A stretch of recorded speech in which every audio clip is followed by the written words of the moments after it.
Imagine that you are sitting at a cafe, having a cup of coffee and something to eat.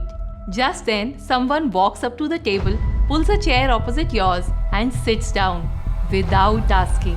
And then he leans forward and says, "You probably don't have what it takes to do anything significant in your life. I think you are a nobody and would most likely stay like that." What would you say? You would be like, "How dare you? Who the hell are you? Just get lost." That was so bizarre, isn't it? Just ridiculous. The next day, as you go for a walk, he shows up again. He starts walking next to you, again, saying negative stuff about you. You just ignore him and go back home. And then at office, as you are working on something, he comes by and hands you a note. You are not smart enough. That other person will get promoted ahead of you. What would you do? You would be so mad at him, right? You would either ask him to just leave or call the security to drag this insane guy away. Isn't it? How can he just keep showing up and say nasty things about me? Who the hell is he? What if I tell you that insane guy is inside your head and he is still sitting there? And even more bizarre thing is that you're not even asking him to leave. In fact, you have invited him in your head to just stay and keep talking rubbish. And then you even engage with him. You keep talking to him all the time. And more often than not, you agree to what he says. And if you already agree to him that you are not good enough, can you really expect to do anything significant in your life when you are always clouded by self-doubt? There are already so many hurdles to navigate in life, and on top of that, we become our own biggest barrier.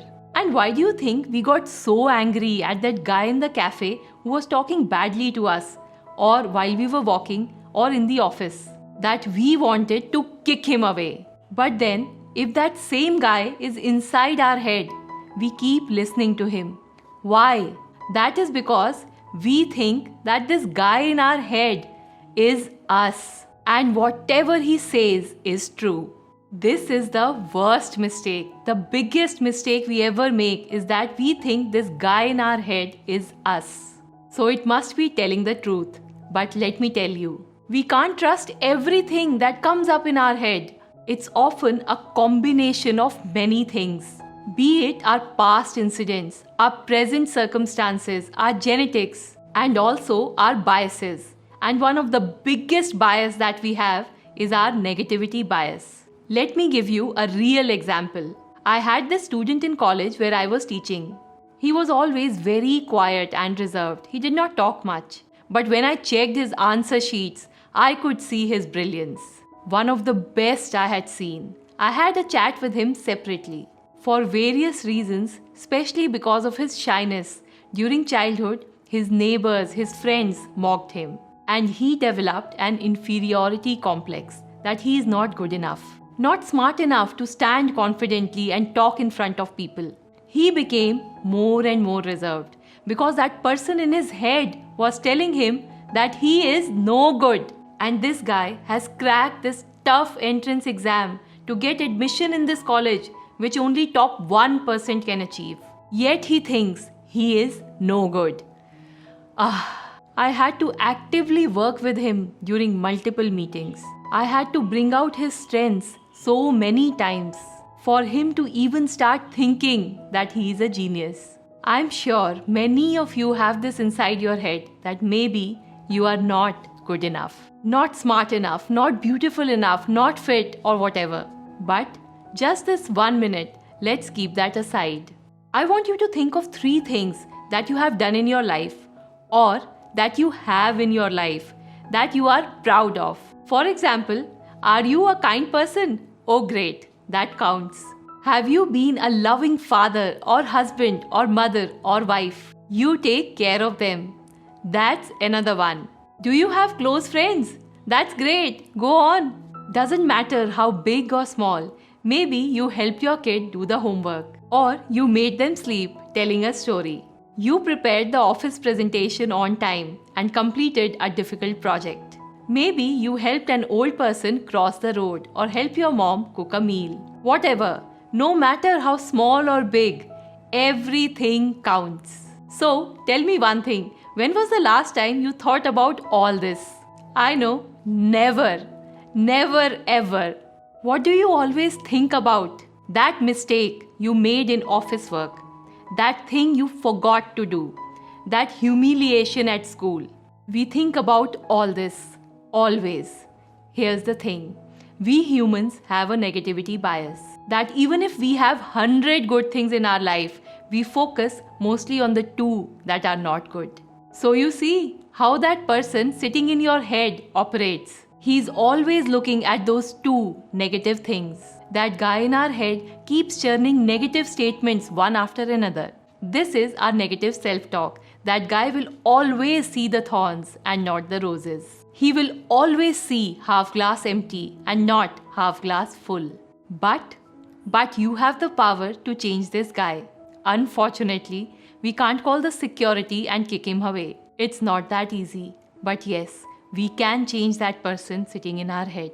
Slowly but steadily as we start to focus on the positives in our life. No matter how big or small, that guy starts to learn a new way of thinking. Initially, when you start to do this, that guy will fight back. As you say, yes, I did that. I'm so good.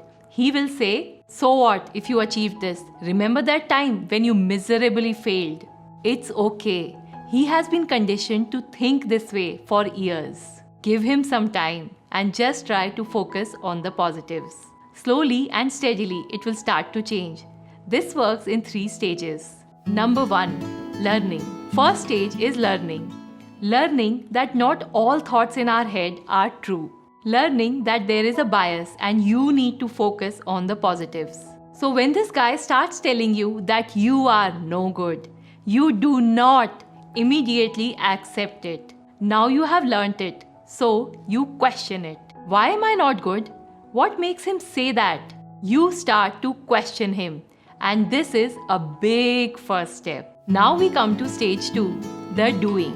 As you start to think positive, you start to notice even the small good things. Like, say you finished a work at office ahead of time. Earlier, you would have completely ignored it. You would have immediately started thinking of the next problem. But not now. As you are actively looking for positives, you will notice this one too.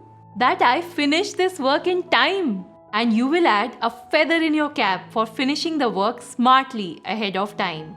And this act, this doing adds a proof that you are good at this. And as you start to build more and more proofs like this, your mind starts to shift. Number 3, a new being. And the stage 3 is when you have done this so many times that the guy inside your head has completely changed.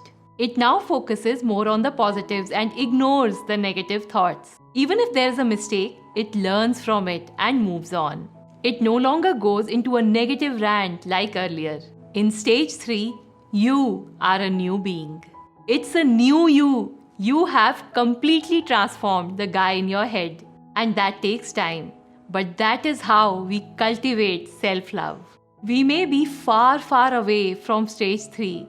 But I can say from experience that even stage 2 feels like bliss. It's like as if a heavy stone has been taken off from our head. As if that guy in our head is changing. He is becoming our friend. So don't worry about reaching stage 3 or whatever. Just get started. Let's not look at the big mountain to climb and get all fearful. Let's just find out the first step to be taken.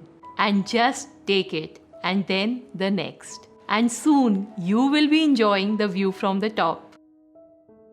Please realize the importance of self-love. If we don't love ourselves, then who will? And we need to love ourselves unconditionally. For example, if we have naughty kids, do we stop loving them? No, right? Because we love them unconditionally as parents.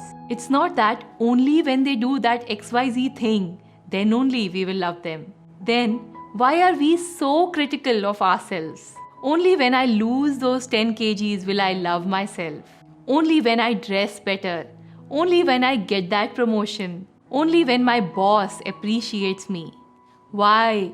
Why? Mark my words. Once you start to love yourself even a little bit more, this life would feel more beautiful. You will develop better relationships. You will manifest your desires, and your overall happiness levels will touch the sky. Don't forget to watch this video where we discuss a very cool way to bring positivity into our thinking and our life. I call it a jar of love. Thanks a lot for watching, and do subscribe to the channel for more videos on building a healthy mind, body and soul.